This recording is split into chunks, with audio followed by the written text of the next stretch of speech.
लेकिन मान्यवर कांशीराम साहब ने जो नारा दिया था कि वोट हमारा राज तुम्हारा, ये नारा था। अब वोट तो हमारा है लेकिन राज उनका ही है। क्यों? क्योंकि धीरे धीरे उन्होंने इस आंदोलन में मिलावट करना और घुसपैठ करना शुरू कर दिया।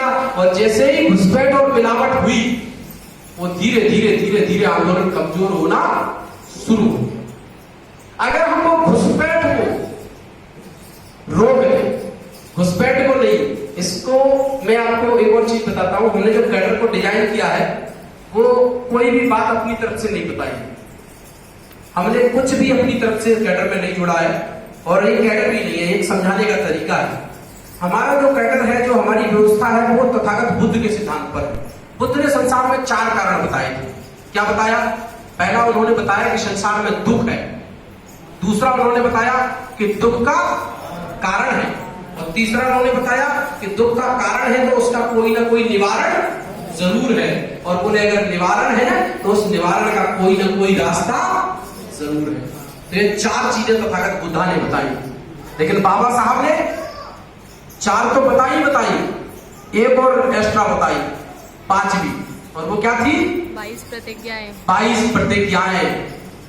बाबा साहब ने बुद्धा की 4 बातें तो बताई, लेकिन 5वीं चीज बताई। और वो क्या बताई? 22 प्रतिज्ञाएं। तो इस कैडर को हमने कैसे बताया कि आपके समाज में एक बीमारी है और उस बीमारी का एक कारण है, उस कारण का एक निवारण है, और निवारण का एक तरीका है, और तरीका के साथ साथ एक परहेज भी है। अगर आपको स्वस्थ होना है तो आपको परहेज करना ही पड़ेगा। नहीं तो दुनिया की कोई डॉक्टर, अगर आपको शुगर है, किसी भी डॉक्टर के पास चले जाइए, कितनी भी दवाई दे दे और आप शुगर खाते, शक्कर खाते रहिए, आपकी शुगर कभी जीवन में ठीक नहीं हो सकती। तो 4 कारण जो बुद्धा ने बताए, और 5वां कारण बाबा साहब भीमराव अम्बेडकर ने परहेज के रूप में दे दिया। तो परहेज के मारे देश में आतंक मचा हुआ है। मचा कमांडर? वो 4 चीजों से नहीं मचा, इतना परहेज से मचा है। वो परहेज जो बाबा साहब ने बताया वो इतना खतरनाक है कि अगर आपने परहेज कर लिया तो आपकी सारी बीमारियां अपने आप ही ठीक हो गई, अपने आप ठीक हो जाएंगी अगर आपने परहेज कर लिया तो जाति के बंधन उन्होंने हमारे बीच में लगा दिए। तो हमने 5 प्रकार से कैडर डिजाइन किया, 5 चीजों पर। पहले हम बताते हैं, अच्छा आपको बहन जी कोई बीमारी है? नहीं। आपको गुड़िया कोई आपको ये पता है क्या है? बीमार लोगों को नहीं पता कि हम बीमार हैं, तो बताओ कभी इलाज कराएंगे? करा सकते हैं। यानी कि बीमारी के शिकार लोग नहीं जानते कि हम बीमार हैं, लेकिन मैं बहुत बीमार हूं। पता है किस बात से बीमार हूं? मैं जाति की बीमारी से बीमार हूं, और इतना बीमार हूं कि डॉक्टर बनने के बाद भी लोग मुझसे ये कहते हैं कि चमार का बड़ा डॉक्टर है। कहते हैं कि नहीं कहते? ये बीमारी आज मेरे पास ही नहीं है। राष्ट्रपति बना रामनाथ कोविंद, हमारे समाज का, हमारी कमेटी का व्यक्ति, महामहिम शब्द के आगे लगा। लेकिन लोग क्या कहते थे? कौन है राष्ट्रपति? बोले दलित राष्ट्रपति कहते थे कि, और दलित से भी मन नहीं भरता तो क्या कहते? बोले कोरी है राष्ट्रपति। यानी कि तुम राष्ट्रपति भी बन जाओ तब भी ये जाति तुम्हारा पीछा नहीं छोड़ती। इसीलिए बाबा साहब ने इसका रास्ता बताया। तो वो रास्ता केवल एक ही है जिस पर यहाँ बता रहे थे, वो है तथागत बुद्धा का रास्ता।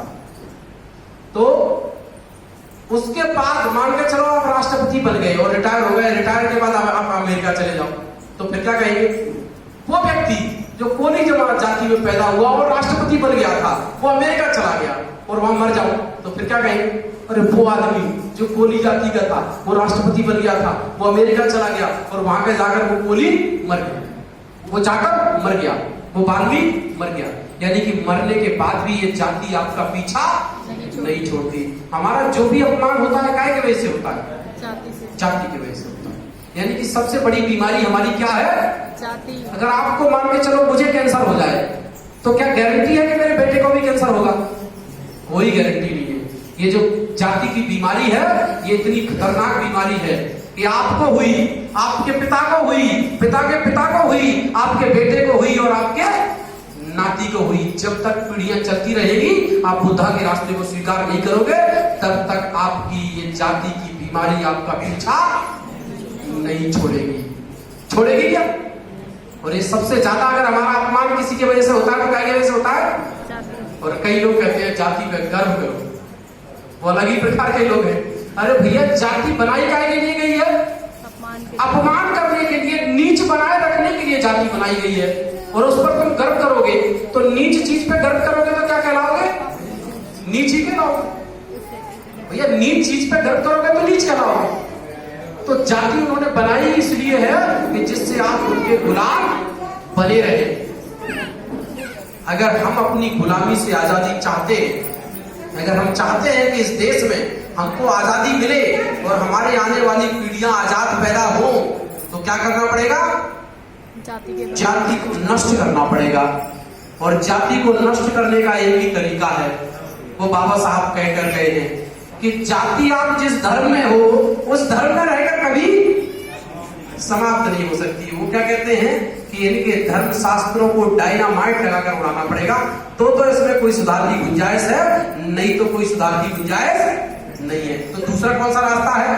तो कह के गए तो बुद्ध की शरण में चले जाओ, वहां पर जाति आपकी अपने आप खत्म हो जाएगी। लेकिन मेरे समाज के लोग इसकी बात को नहीं माने। तो कांसीराम साहब ने एक और तरीका बताया इसका। क्या बताया?